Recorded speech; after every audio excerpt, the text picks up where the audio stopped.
A warm welcome from Amsterdam, and thanks for tuning in to a new episode of Game Consultant. Your host of today is Reinout. For everything, there is a first time. Also, in this episode, a guest that is actually asking me to hit him. Hit me. Yeah, okay. Hold on. Virtual hit class. Welcome to Game Consultant. It is episode number 23. It's May the 3rd. Full episode today because, first of all, I had a quick interview with Jacob, tomatoes, of Nordic Game. And Nordic Game is going online, guys, and May 27 to 29, it's streaming. Lots of people that are, they're opening with some people from Malmö, being on stage, game developers on stage, social distance, so everything's safe and secure.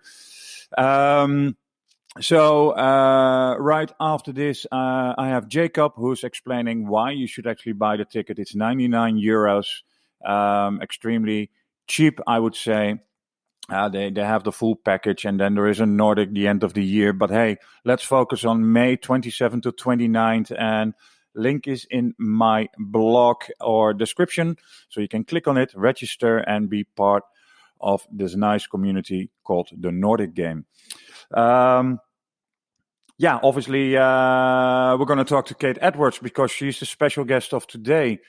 And what can you say about Kate? Well, we're talking about her passion of the Global Game Jam, but also she's actually talking about how GameWorkers Unite are working.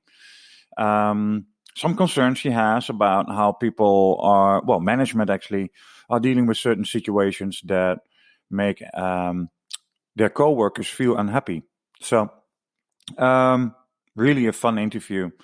Next to that, very interesting also is that Joachim actually came up with 10 reasons why an investor will say no. One of the key things is that, I see that going around. Lots of people say I have a list of 300-400, a gazillion investors, and then they're mailing them, all of them, and you either end up in the spam or they don't respond because they got many emails like that. So one advice he's already giving, find someone that actually has gotten an investment of that investor and let him make the intro. He has more like that. And so Joachim of Elite Game Developers. Full program. Love it. Let's do this.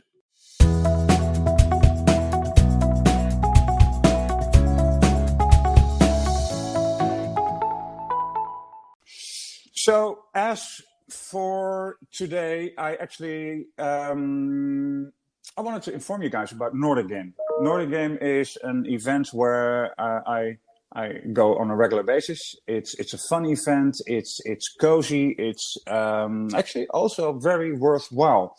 A lot of people that have gone there always come back and had good talks, good meetings, good insights. And as you all know, we sort of have an isolation. Some people are locked up, not permanent, unfortunately. But anyways, a Nordic Game is going online. And also, in the ticket price, they give you something that is towards the end of the year. You also get a pass. But for now, something is more important because May 27th, 28th, and 29th, it's Nordic Game and Nordic Game online. So, I have Jacob here, and I want to get lots of updates from him in the next couple of weeks until the event. Who's going to speak, some sponsors, the whole shebang. So, Jacob, welcome. You just said hit me. I slapped you one, so... Thank you for that. Hit me. With your rhythm stick. Yeah. Let's not go there. Nordic Game, what can we expect? First of all, ticket sales has started, I think, as per Wednesday or Thursday. Yes. So why should people go? Where should they go to online to register? Can they watch a stream? How will Nordic Game Online look? Well, thank you for that question. It's something that we've been working, and we're still working on, basically, because that's some transformation when you want to do a online conference as we do, but we also want to. We have postponed our physical event to November, and we want to. Make people aware, and we also want them to be part of both, if they can. So it's quite a puzzle. But for the online version of Nordic Game, in, as you said, 27th to 29th of May, we have just announced our online pass for only €99. Which I think is a really, really great price. And there's even some nice extra discount in there. I'm going to explain in a while. But for the €99, you get a full pass for the online conference of Nordic Game. And that is, first of all, happening on our conference website called conf.nordicgame.com. You can also access it from our news portal, nordicgame.com. Yep. So you don't have to write conf in the beginning, which can be a hassle for some.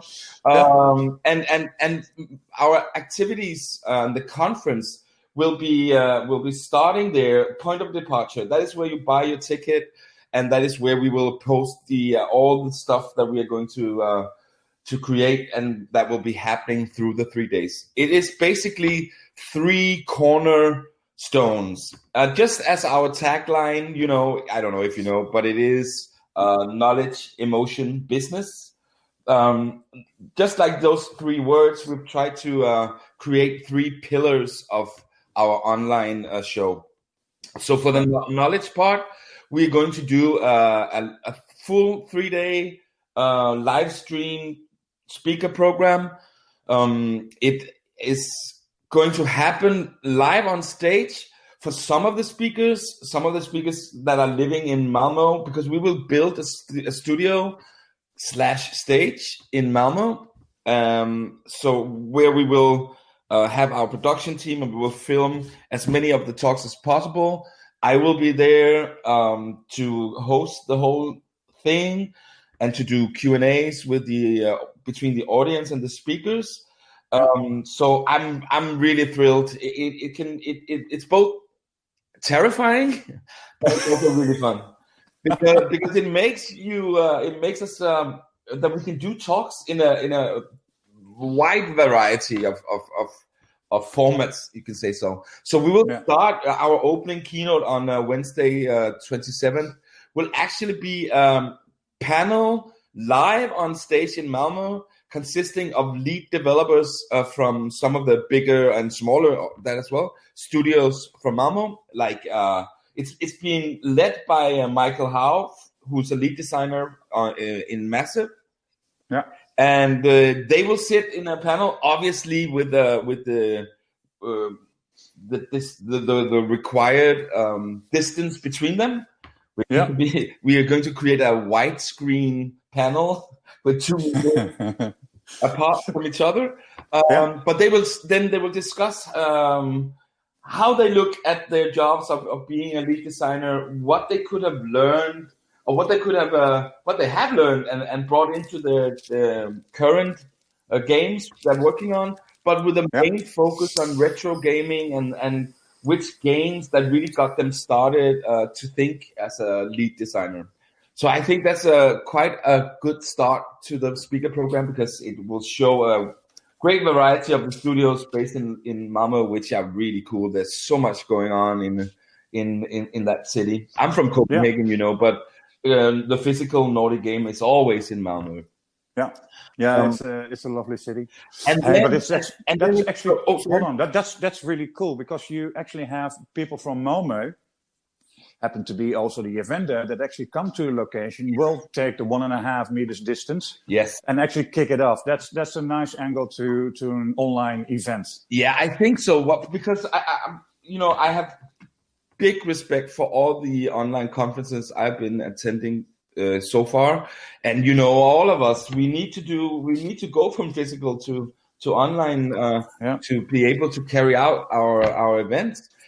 Yeah. But what I think is kind of missing so far, at least, is this kind of personal touch. I think it's the distance is a big hurdle or challenge when you want to create something that is social, that is contact. I know, as well as me, sitting in meetings online via Zoom or so is it's okay, but there's something missing, right? There's a component there that is hard to tackle. So one of the things that I've been trying to do with this is to actually get some speakers to be there live on stage, and then we have a lot of remote speakers as well who's sitting, all over the world.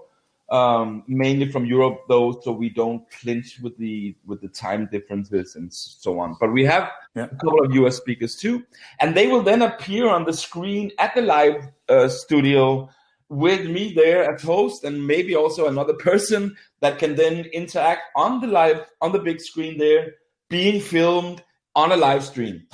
Does that make sense? Yeah.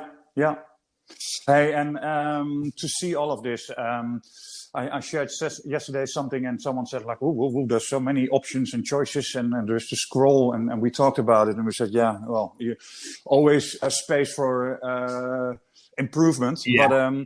But if you had to advise, let's say the indies out there, if you want to get a ticket, if you want to register, what should be the path that people should choose from? I mean, I obviously wanted them to buy a full pass for both our online show in May and November, because that is also possible, and you get a heavy discount there. But for people that are kind of, I don't know, my economy in November and where am I in November, can be a little bit hard to convince people to buy into. So that's why we have launched a online only ticket for €99. And it's really easy if you go into the registration system of our website and choose just that. And the beauty of it is that you don't have to buy anything else in addition, because in the €99 ticket is complimentary meet to match access. Normally that has a separate price tag, because it's a big system and it's a matchmaking system, so that if you are new to the business, or you don't know who to talk to, or who it is that could be interesting for you to have meeting with, there's a matchmaking component in that system that is guiding you. Say that you're looking for, a service provider for your game, or a certain aspect that you want more knowledge about, or whatever it can be. Then there's people, actually real people in the Meet to Match system, who will say, well, then you should talk to this and this and this person that's also registered in our Meet to Match system. So normally this is an extra price tag on it. When you come to Malmo, we have a big Meet to Match system there. But now when it's online, it's all free. All you have to do is, when you register, you say, yes, I want to be part of the Meet to Match system, and boom, then you will have unlimited access to all the other people in there and can start doing your meetings immediately. Another great thing about the online format is, obviously, compared to the physical format, is that you're not restricted by the opening hours of the physical conference. So if you want to do you want to burn the midnight oil with a meeting with someone in the US or whatever, it's perfectly fine to do that as well. Perfect. And you want to hear about the last pillar? Because now I told you about the live stream and the match, right? But the last thing, that is what I'm really excited about as well.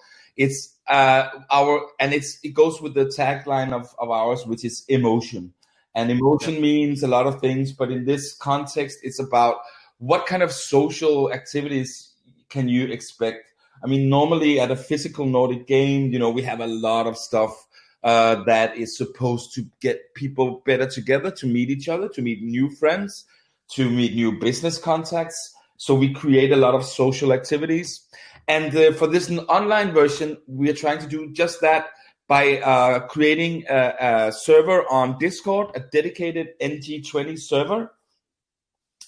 Yeah. And there you will have access to a plethora of really, really fun stuff if we can pull it off. And the reason for me being a little bit vague on it is that we are still working on so many components. I don't want to reveal it too much now, because if one of them drops by the side, then I can be accused of not filling up my promises, but fulfilling my promise. But I can just say that it's going to be a fun and different experience compared to a normal physical event. But I really hope that with the efforts we're trying to put in there, that it will be almost as fun and almost as rewarding, with, if not even more, because we're trying to do a bunch of stuff. You will at least not be bored when you go into the Discord server, and you won't be like, okay, what am I supposed to do now? Write my name or whatever.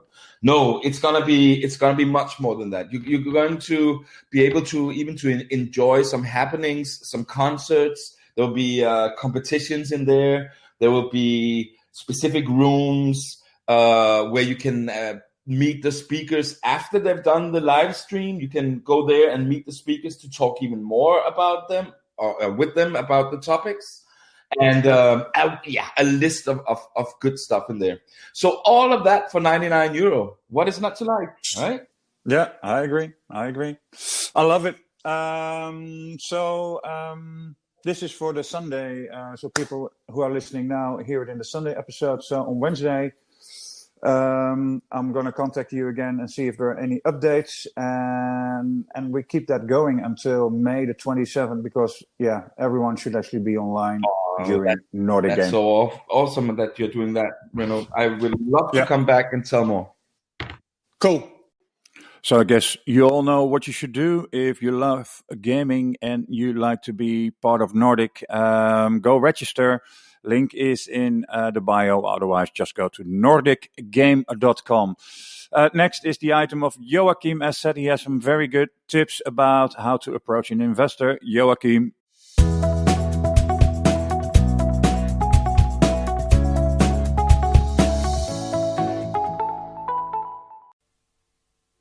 Thanks, Reinout. It's Joachim Akren here. And I'm going to go through all the interesting things that we covered this week on Elite Game Developers. If you haven't heard of us, we're a game entrepreneur development company helping people who are starting off on their founder journey and starting their first games company. You can read the latest articles and news by going to elitegamedevelopers.com. On this week's newsletter, we shared a breakdown from an interesting podcast episode where the guest does the best explanation in 15 minutes of what is the best kind of game design. So go to elitegamedevelopers.com/blog and you can find our latest newsletter from there. This week we also published an article on why investors will say no to your games company. We explain this in 10 reasons. Here is the reason number 1. Doing beginner mistakes. I've often seen founders who've acquired a spreadsheet file that contains a list of 300 VCs and their email addresses. These are happy founders. They think that this spreadsheet is a gold mine. They'll start emailing these investors one at a time. They believe that this will give them high odds and success on an investment. At least one of the people on that list will provide me with the investment, right? Well, we see that there's a few problems here. Founders don't usually do the extra legwork to research the VCs on the list. What stage are they investing in? Are they familiar with gaming? If not, are they even comfortable at investing in gaming? Investors don't like cold emails. They're already getting enough cold outreach from all over the place. So the best option would be to get a warm introduction from another founder who knows this investor. The reason it works is that the other founder is acting as a gatekeeper, only connecting the investor with people who matter. Check out the full article on our blog. And this week on the Elite Game Developers podcast, we had Emily Greer, the co-founder and CEO of Double Loop, a mobile games company based out of San Francisco, California. So Emily got into gaming when she co-founded Congregate in 2006. Emily has seen all the sides of online gaming, all the way from the early days of flash gaming portals to modern free-to-play days. In this episode, we talk about female founders, data-driven game development, company culture, team culture, and what it's like to raise money from investors. That's it for this week. Stay safe and stay well. Thanks, Joachim. Also wanted to mention, if you go to elitegamedevelopers.com, you can actually register for his newsletter. I'm a big fan of his newsletter. It gives me quite a good overview on Friday afternoon when it comes in. Just go there. Do your shizzle. So I guess the interview you all have been waiting for. I've been calling her the woman that doesn't need any introduction in gaming because she has quite a track record. I can tell so much, but then you can also listen to the interview. I know it's long, but you know what is good is worthwhile, isn't it?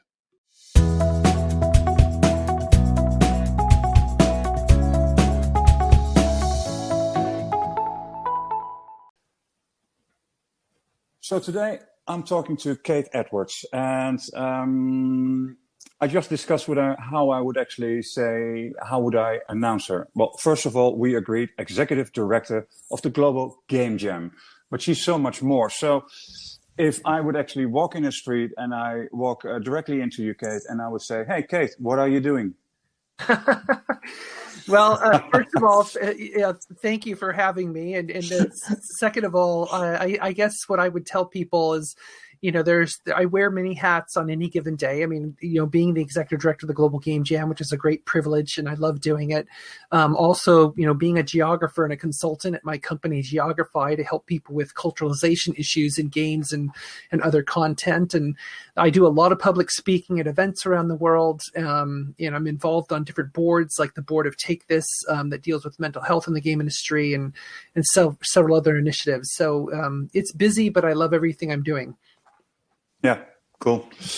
Hey, and I said, well, we're going to talk about everything you would like to talk about. And the only thing I said is like, hey, you travel a lot. Obviously, it's much less right now, but hopefully in the second part of the year, you travel all around the world. And if we would focus right now on Europe and on the US, do you see a lot of difference in culture in gaming? How companies are working, how companies are being led by management. What's your vision? Well, I think from my perception, I mean, we do have differences, obviously, because, basically the culture within a company is defined in part by the culture in which the people come from. And, one of the stories I remember that I've told before that I think is pretty funny to me is that I remember visiting IO Interactive in Copenhagen a few years ago. And I was asking, the then CEO, so do your people crunch here? And the response I got was, well, no, we don't, because they won't do it. And I'm like, well, what do you mean? It's like, well, there's times when we feel like we really should crunch because we have to catch up with our schedule. But if I ask the people to crunch, they're just going to kind of laugh and just go home at their normal time. And what I loved about it is the fact that it was the culture itself. They said people come in at 8 or 9 in the morning, they leave at 5 or 6 in the afternoon, and then nothing is going to change that because people value their time outside of work, and they come in and they give their best for those 7 or 8 hours, and then they go home. And so basically the culture itself of the people who are doing the work dictated to the company what the hours have to be. And ultimately that's the way it should be. Whereas in the US, you often get the opposite, where it's the company kind of dictating to the worker, this is how many hours you're going to work. You're going to work 12 or 16 hours a day because we need you to work on this project. So rather than adjusting the production schedule, they actually try to enforce an unrealistic work schedule. And so in some cultures like East Asia, that's expected. And so that just, it just happens regularly. You still hear to us what would be horror stories of work schedules in Japan and China and Korea. And yet to them, it's often considered completely normal. And people go into that wide-eyed expecting that's the way I'm going to work in my professional career. Now, then it comes to the issue like, well, do we as Westerners then inflict our personal values on them and say, you can't do that, that's wrong? Well, from a physiological human standpoint, it doesn't work.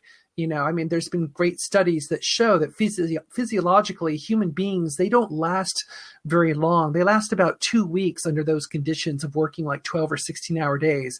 And after that, those 2 weeks, there's no return on the investment. And that's just a fact of being human. It's not depending on what culture you come from. So, companies that use those practices basically are grinding their people in an unnecessary way, in my view. So is that to say, is that cultural imperialism to tell them that they're doing it wrong? It's like, no, I wouldn't say it's cultural imperialism. I would just say it's medically unsound from a human standpoint. Yeah. Hey, so if you look today at the US, what we discussed a little bit before, we see a lot of things. Riot is in the news a lot. Mm-hmm. And I have a feeling that that's quite big in the US. And then if you look at Europe again, it's like, okay, we're reading the news. Okay, there's something going on at riots. Some people are not happy. I don't know. It's not that we're responding more relaxed, but it's, in Dutch, we would say, ver van ons bed, far from our bed show. Yeah. We're not really engaging in the story. Do you feel that's actually true? Well, I think, in the U.S., there definitely is more attention when we hear stories about Riot when they were having their sexism scandal.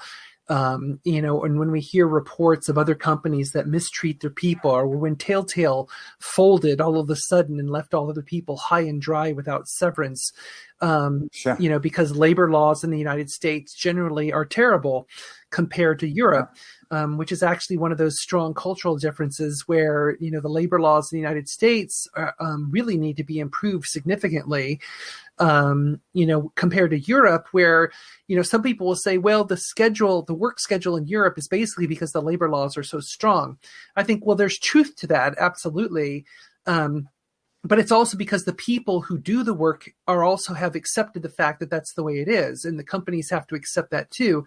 Whereas in the US, it's a lot different in terms of the labor structure. And I think we are getting to a point, in my impression, especially in the game industry, where people are getting really pissed off and they're getting really tired of these issues coming up over and over again. When you hear about ridiculous work hours, or you're hearing about things like rampant sexism going on in a company in the 21st century, this is the year 2020. And it's like these companies are still acting like it's 1955.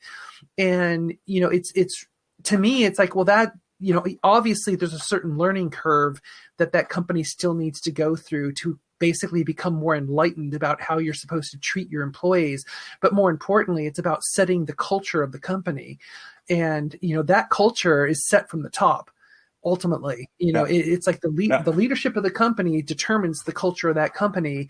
And so in much the same way in the old days, back in the 90s, when I worked at Microsoft, I worked at Microsoft for 13 years. And when I first started in 1992, the company culture was not great. You were expected to work ridiculous hours. Working from home was not really an option. Of course, you didn't really have telecommuting back then necessarily, not easily.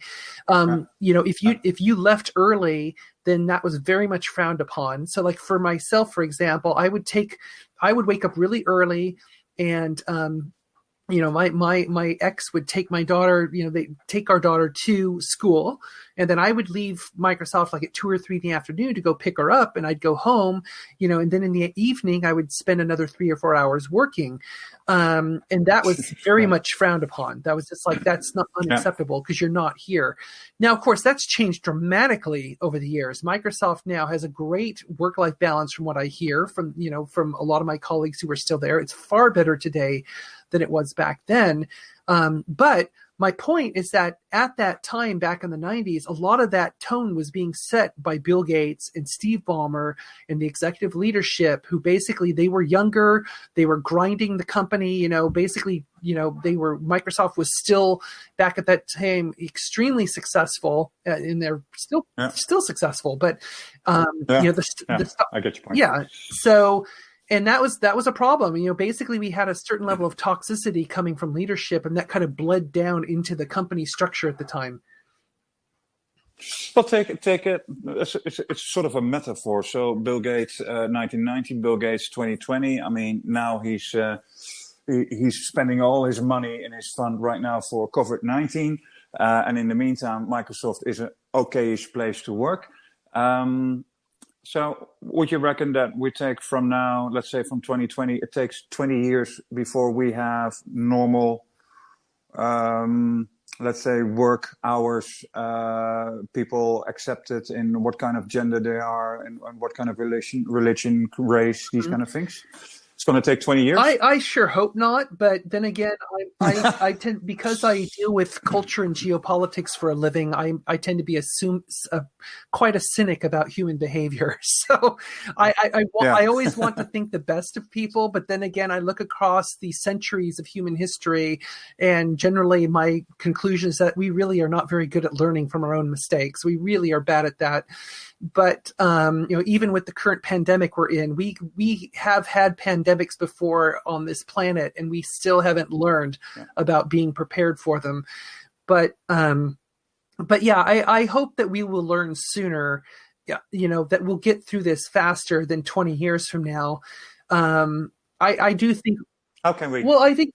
How can we I do think that? part of it, frankly, is that, what I'm seeing is like with the younger generation that's up and coming right now into the game industry and the tech sector, I know people like to complain about millennials and make all these jokes and memes and stuff. But honestly, what I've seen with the younger age group today, like people in their 20s, people in their 30s, is that there's a greater demand for a sense of social justice in the way the companies treat their people. And I say social justice in a good way. I mean, people want to be treated well. They want to be respected for their work. They want to be paid fairly. They don't want to have gender wage gaps. They want to work hours that are reasonable, that give them a good balance between their life and their work. And I think there's a greater expectation coming from the younger people today in general that this is something that they want. And I really think to a certain degree that change is going to come faster when we have people who are younger and who are looking for jobs, when they actually are more vocal to the companies about what their expectations are. To give you an example, one of the things I suggested a year or so ago to a group of students, I said, what you should do is think about writing something like a manifesto about what the students would want out of the industry. And the way I phrased it is like, you are the future talent of this industry. You are the future leaders of the game industry. So why don't you be explicit to the industry and tell them this is what we expect, because this is the kind of industry we want to work in and the kind of one that we want to see. And I thought, and actually there's actually a group of students working on that very thing right now, is coming up with some kind of, public message to tell game companies that, look, we love games, we want to work for you, but you've got to get your act together, because honestly, if we're the incoming talent, we can actually be selective. We don't have to work for your company. We can go somewhere where the conditions are better. Yeah, exactly. They have a choice. They have a choice. So, yeah. And well, if that group is coming, I mean, that's also, I would say, the upcoming rise of the indie scene. If we talk just about the gaming industry. So they're going to start new companies. They're going to take that into their work ethics.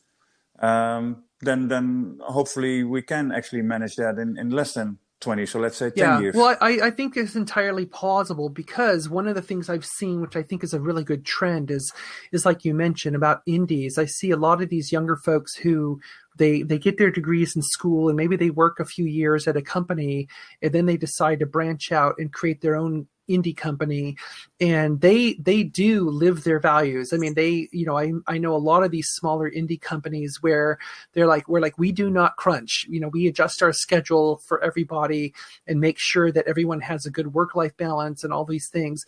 And I think that's great because they're living their values. And the other thing I think is a positive trend is I've actually seen people who are veterans in the industry who've worked in AAA for many years. They've left those companies and they also go out and start their own company, an indie company. And sometimes it's because they are fed up with the way the work lifestyle is in some of these larger companies. So they go create their own company, and from day one, they set the tone and they say, we do not crunch here. We respect everyone's value. We're going to make sure everyone is paid fairly.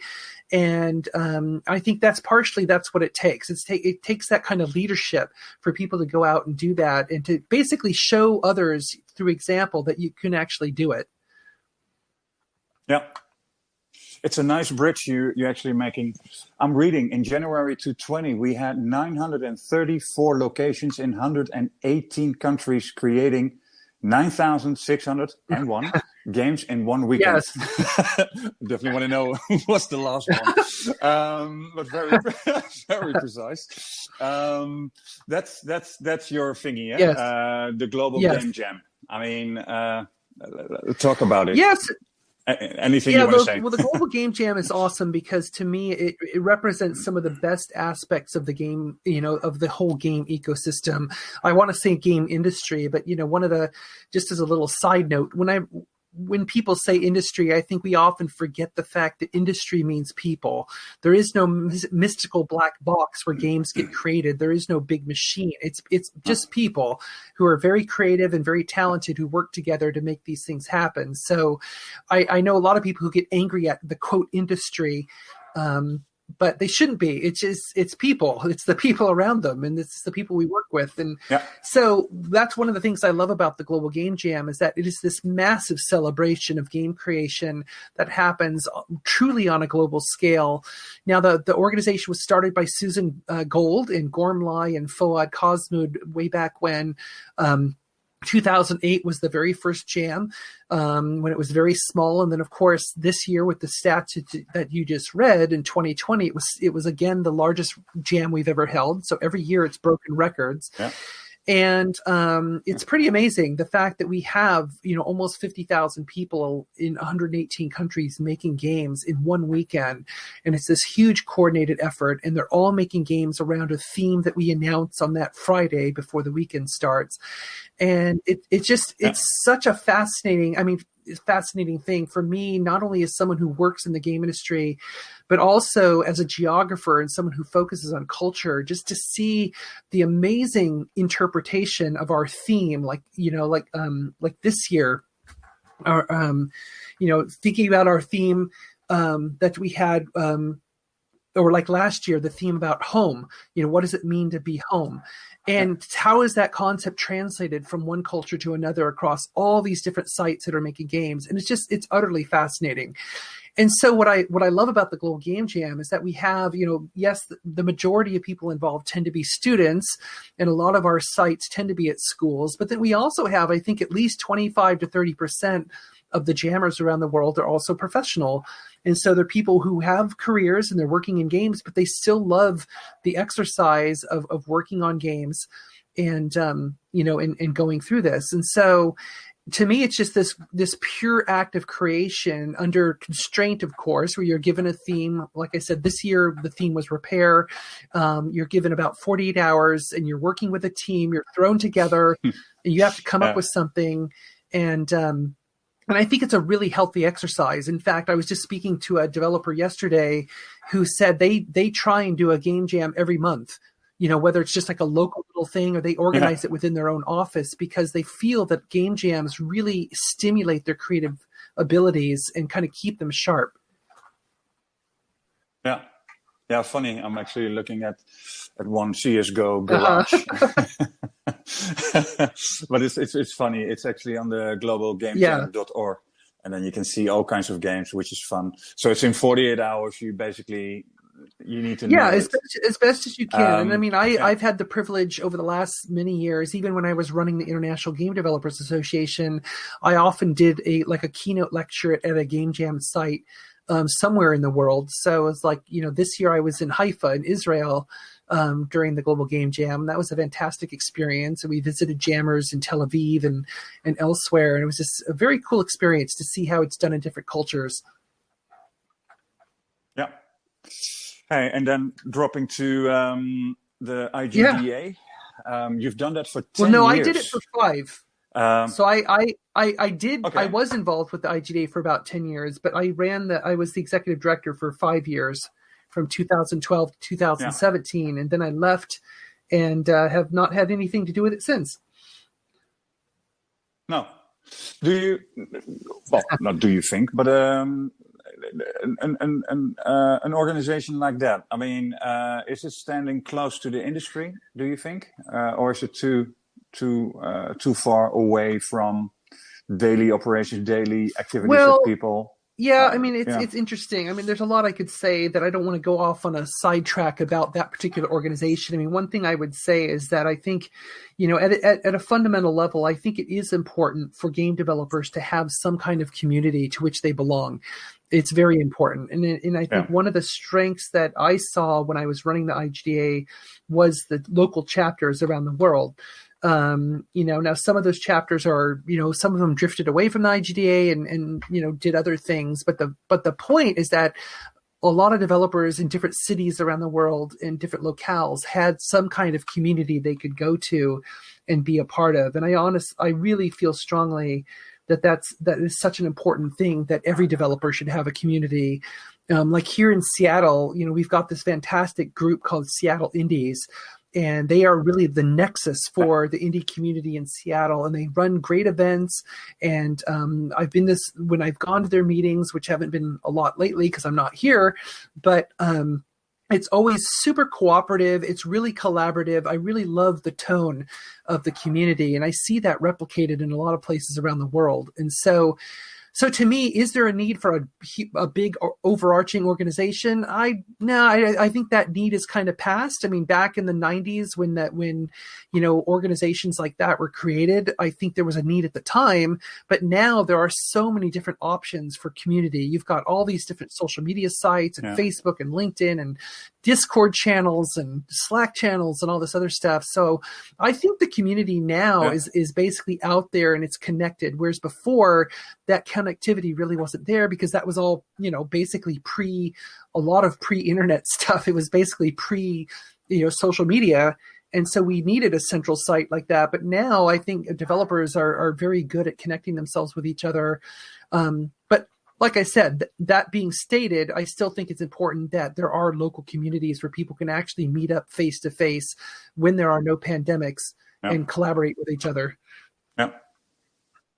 So to that sense, maybe not that organization, but do you think we need a sort of a union? Because the other day I was reading something on LinkedIn. Someone was asking a question. I have to, actually make over time. Is that normal? Do I have to accept it? Where can I get advice? In other branches, you actually have a union. A lot of times people talk very negative about it, but in fact, it's there. It's an institute or an organization that is there to assist people in a particular branch. Do we need that as gaming? My personal feeling, and I've been very public and open about it, is my feeling is yes.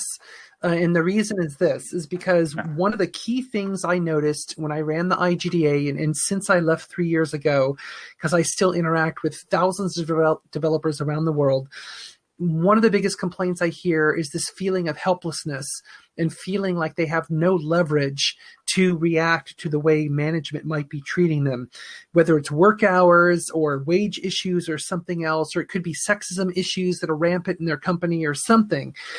And to me, there needs to be some kind of mechanism to which developers can go and get help outside their company. Because frankly, a lot of times I hear a lot of horror stories about people going to HR and not being helped. And I say that knowing a lot of HR people, and I think they're fantastic people who mean well.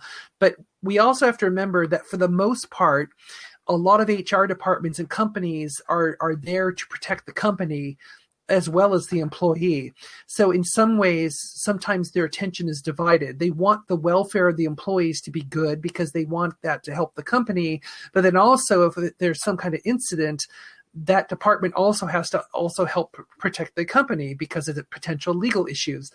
So I think there needs to be an external arbiter, some kind of external body to which developers can go, but that external body needs to have leverage.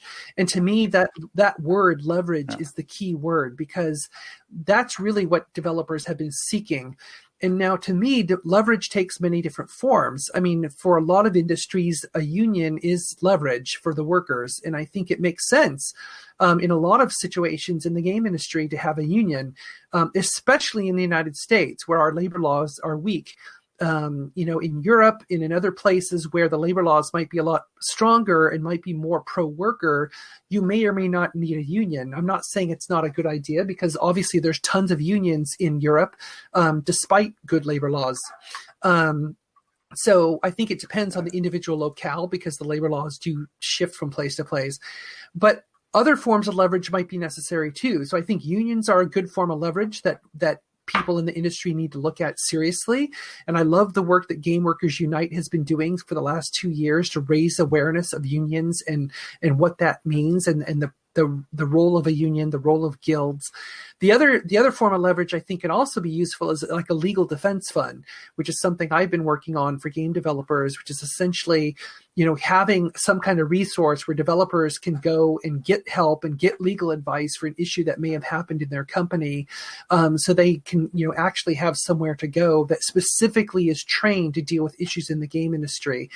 And I think that's also something that's important, because basically, in short, companies need to understand that you got to treat your talent with the respect that they deserve. I mean, these people are your talent, and you need to treat them like priceless talent, because they are your best asset. Your IP is not your best asset. It's your people. And so when companies forget that, then I think there needs to be a mechanism in place to help the workers reinforce that with management.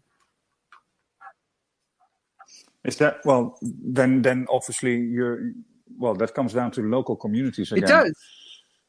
You can't do that because the law is so much different. I mean, in the US, it's from one paycheck to another, and your last paycheck could literally be your last. In Holland, for example, you still have 2 months, and for what case you get a package or whatever. Yeah.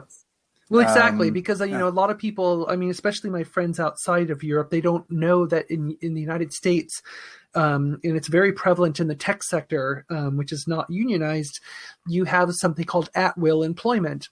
And what at-will employment means is that literally at will, the company at any time, for no reason at all, can just show up in your office and say, okay, you're done today. You can go home now. And it's like, what? Yeah. And you're like, what? It's like, we don't need you anymore. And they didn't have to give you any warning. Now, by standard, a lot of contracts do build in a 2-week warning, because it tends to be a standard thing here in the US. But technically, with at-will employment, you don't have to give any warning at all. And now, of course, companies will say, well, hey, it works both ways. So at any time you can leave. So that's good, right? It's like, well, how many times has that been to the employee's advantage, where they show up at work one day and say, you know what, I'm tired of working here. I think I'll leave. That it really doesn't happen both ways. Actually, you serve out your contract because any new employer is asking, how's your contract looking? Well, I have 2 months notice. Okay, so then the earliest you can start, well, that's that date. Okay, then you start that date, you hand in your notice, and you do your work, and you do your handoff, and then you go. That's how you respectful treat your employer. But the other way around, and I think that I think in most cases, I mean, that makes a lot of sense, because most people don't leave their employer. I would say most people don't under duress, under some kind of negative situation. But there's those times where there is a situation where it's a conflict, and it's like, well, somebody needs to be able to step in and help resolve that conflict. And that's where I do feel strongly that something at the local level, like a union within that company, or a local union, like in that state or province or whatever, can actually intervene and help work this out. Yeah. In an ideal world, what would you like to change still in this gaming industry? Because you were very adamant about industry, so for people, because what I see is that you're definitely there for indies, but then you talk direct. If you say indies, you actually always think about people. If you say gaming industry, you think about companies, but it is people. But it's a perception. But if you talk indies, we see in front of us 3-4 people, really enthusiastic, working on something, hard work, rough. Success is around the corner, but when do I see that corner? But in an ideal world, what would you like to see, or what do you think that should be changing in the next 5 to 10 years?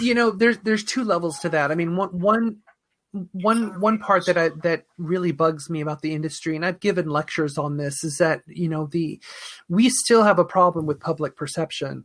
We still, in many circles in different countries, are seen as a negative cultural force. That is changing. There's no question that it's changing, and it will change demographically, as people who grew up with consoles and all that become politicians and leaders, over the next 10 to 20 years. I don't think that's going to be much of an issue anymore. I think games are going to be more fully accepted into society as just another key form of entertainment and another key thing that humans do, just like every other form of media that we consume. But we're not quite there yet. Yeah. And what pisses me off about it is that the industry itself, meaning the people in the industry, so many people I talk to, especially some of the leaders I talk to me, they sometimes they're in a position to reinforce the message about what games really are and what games can be. And yet it's just not reinforced very much. Because like when I've given lectures on this topic, one of the things I make a strong point of showing the developers in the room is I show them this list of all these forms of communication that have existed throughout human history, like, art and cave painting and language and all these other things, talking about radio and television and so on and so on. And I put video games at the end of the list. And I say, right now, we are the current evolution of human narrative. We are the ones who are shaping how stories and ideas get communicated from one generation to another. All these other form of media still exist, and they are still used for that same thing, but we are at the forefront of redefining the combination of technology and narrative and basically the conveyance of ideas from one generation to another. And that's exciting. That, to me, is super cool. That is what makes us art. That is what makes us part of culture.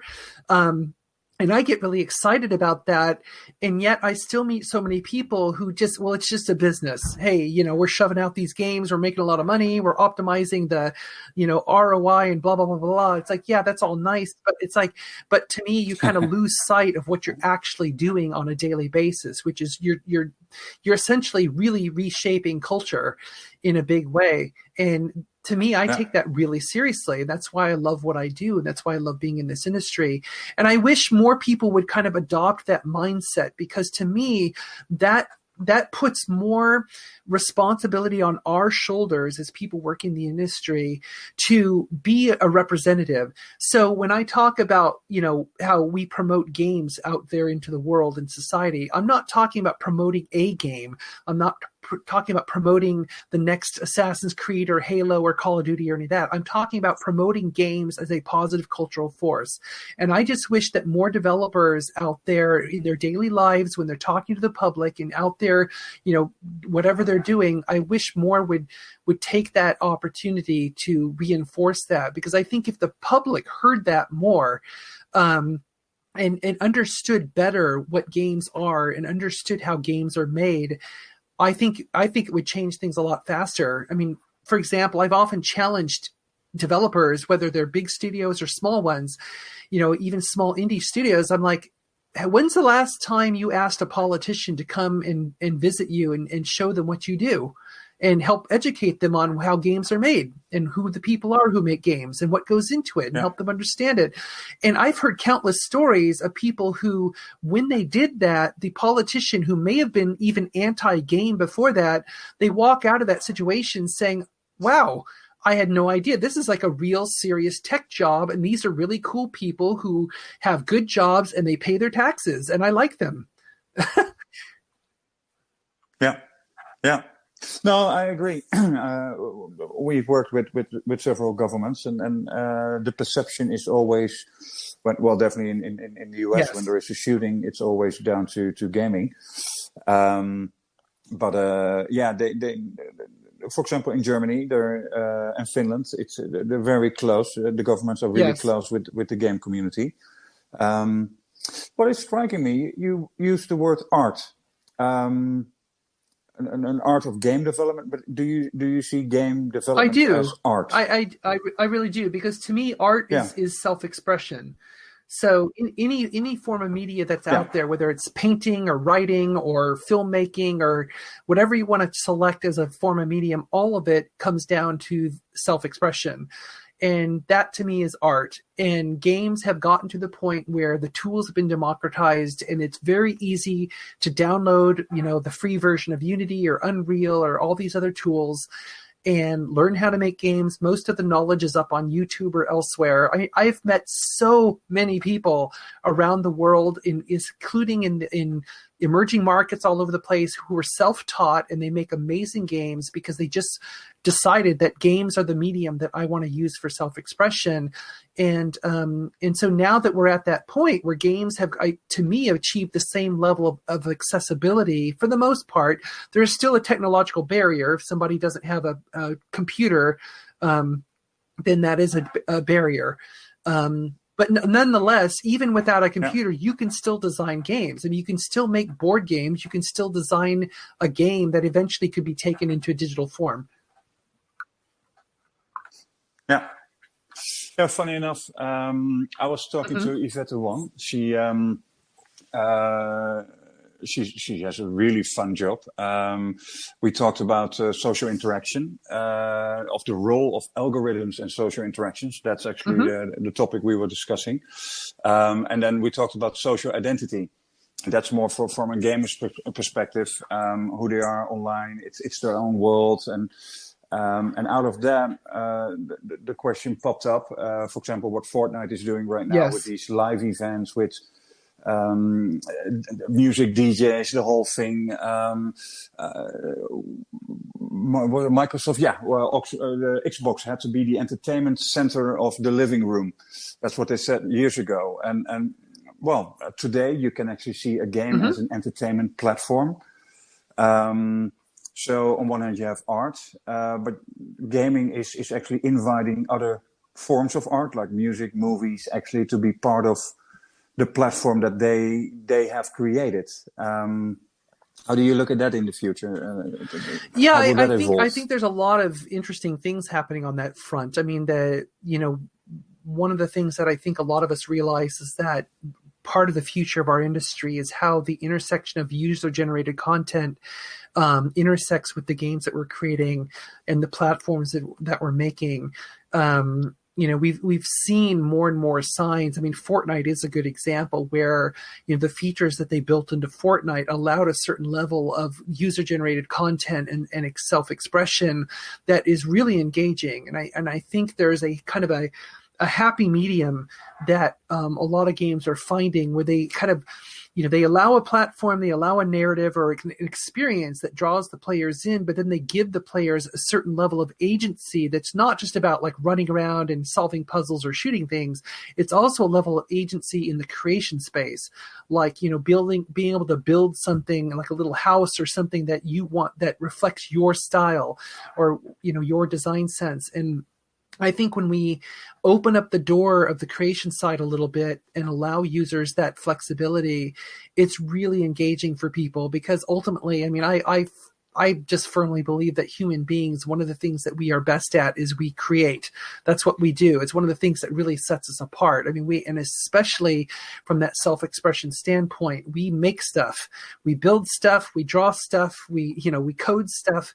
It's what we do. And so I think when you engage people on that level, or at least give them the option, because not everybody wants to make something, but I think when you allow that, I think as more and more games do that over time, and as more and more games see, or game platforms and the games themselves see themselves as that reality. I mean, Minecraft obviously is the explicit embodiment of this, where it's like that's the whole point of Minecraft is giving you a platform for creation. And we've seen amazing things that people have done in Minecraft, kids and adults. And so to me, that's part of the reason why Minecraft has become so utterly and crazy popular, is because of that ability. And so I think we're going to be seeing more and more of that as we go along. And certainly when you look at like the emerging technologies like AR and VR, that level of engagement where you're allowing user-generated interactivity, that really is what has been driving, I think, a lot of the interest in AR and VR so far, like with the different painting tools and things of that nature, where you can go into a space and actually create stuff. And so I think that's where I think leveraging that sense of agency, I'll just keep using that word because that's really embodies what I mean. That's going to be where it's at, I think. But we also have to be really careful about how do we allow agency without having it get out of control, especially when we're also dealing with massive communities, which can be challenging to manage at times with certain levels of toxicity and all the other issues that come around with community management. Yeah. Brings me right away to the last question.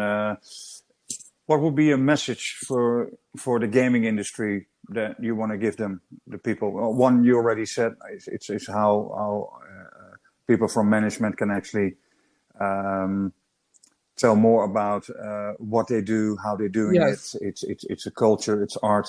But if you had to bring a message to, what would be your message, your vision that game developers should take care of, or that to me is keep easy. In mind? Take care of each other. It sounds trite, but it's honest. It's just like again, going back to my comment that the industry is people, we really, really need to understand that and embody that every single day. And remember that, as a massive group of people who are all passionate about the same thing, we don't need to fight with each other. We don't need to argue with each other. Of course, if we might argue about design choices and things like that on a game project, sure, it happens. But I mean, from a larger sense, it's like we are all working towards the same thing. We all have a similar passion for this medium, and we all need to watch each other's backs. And so, this is a reason why I'm on the board of Take This that deals with mental health. It's the reason I'm a patron of the Safe in Our World, which also deals with mental health, the organization out of the UK. It's why I am passionate about working on the advocacy side for developers, because I ultimately want to see conditions to be good for the people who want to make games. And that really depends on all of us helping each other. So being mindful of someone's physical and mental wellness when you're working with them is really important. And it's something that tends to get overlooked because we all get like, oh, passion. I'm going to make this game and I'm going to work 16 hours because I love doing it. It's like, yeah, that's great. It's great that you have the passion, but it's a marathon, not a sprint. So you really have to, be careful about how you manage your own time and also, help others around you understand, that you got to pace yourself. And because this basically speaks to the point that I've seen far too many people burn out too quickly in this industry. And it's mainly just because they have that desire and the passion, but they just don't regulate it, and they're not really thoughtful about what it's doing to them on a baseline human level. And so it's like, it's great to have that desire and passion, but you just gotta, don't give it all away at once, and certainly don't give it all away to one company and burn yourself out. Yeah. In the meantime, I'm want to get back actually to the Global Jam. How can game developers actually apply? I mean, you have on the site the locations, the Jam sites, and so you have Japan, Russia, Spain. But if I want to participate, how as a game developer can I apply? So we will typically what we do is usually around September, October is when we open up the site registrations for the Global Game Jam. So we have the people who want to run a site, they sign up for it, and then we'll have jammers sign up as well and they'll sign up for the sites that are local to them because it is a live event that people go to. So, obviously we're very happy that it happened before the pandemic hit this year. And we're certainly hoping that by January of next year, when we do the next Global Game Jam, that by then things will have calmed down enough to where we can still, go back to doing live sites. We also run another event in July this year called the Global Game Jam Next. And so that's designed for people who are in their teens. So it's generally 12 to 17-year-olds. So if you know people who are in that age group and you want them to be involved in the Global Game Jam, that will be a great opportunity. Now, that event we are doing virtually, so we're coming up with a new structure for how people can run a virtual site and still run a team of people in that age group and it'll be a 2-week stretch of learning. So we have a lot of curriculum, so it's a great opportunity for people in that age group to learn about game making, and then they're going to have a chance to do the jam and actually make a game at the same time. So that's going to be coming up in July. But we're gonna need people who, especially people who are game developers, or if they're interested in being a site organizer, if they're interested in being a mentor. Hopefully by next week, we will have. They can look for an announcement. We are going to be putting up the sign up page on the Global Game Jam Next site, which is ggjnext.org. So yeah, I would keep an eye out for that if they're interested. If you send me the links, then yes, at least exactly. I have it already in my blog post. Great. Cool. Okay, thank you very, very, very much. This was there was a lot. I typed. I have a thing about union. I have about work ethics, the difference between US and Europe, labor laws. GameWorkers Unite, legal advice for the gaming industry. Help each other.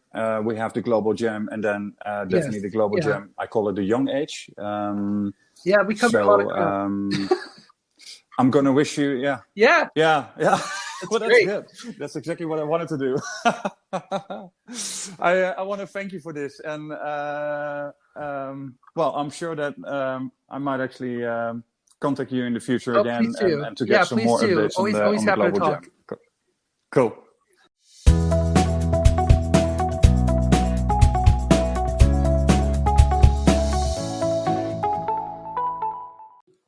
Yeah, that was Kate, and one of the most fun interviews I've had so far. She really had a number of very good points, and I hope after you have listened to this interview that you do something with it. Reach out to everyone, as people call it today, very trendy, a shout out to everyone that is not happy.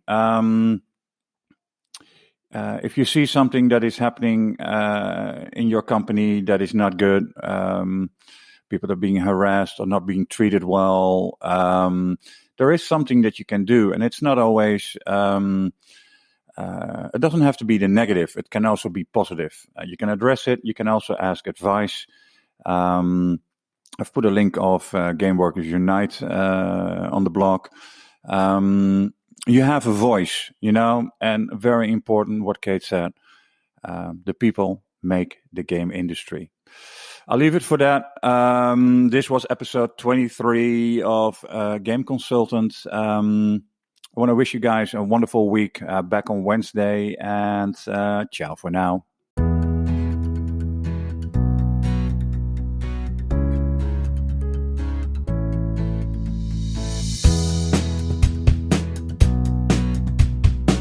This was all for today. Thanks so much for listening to Game Consultant. Tune in next week for a brand new episode. And remember, do share this podcast with other members of the games industry.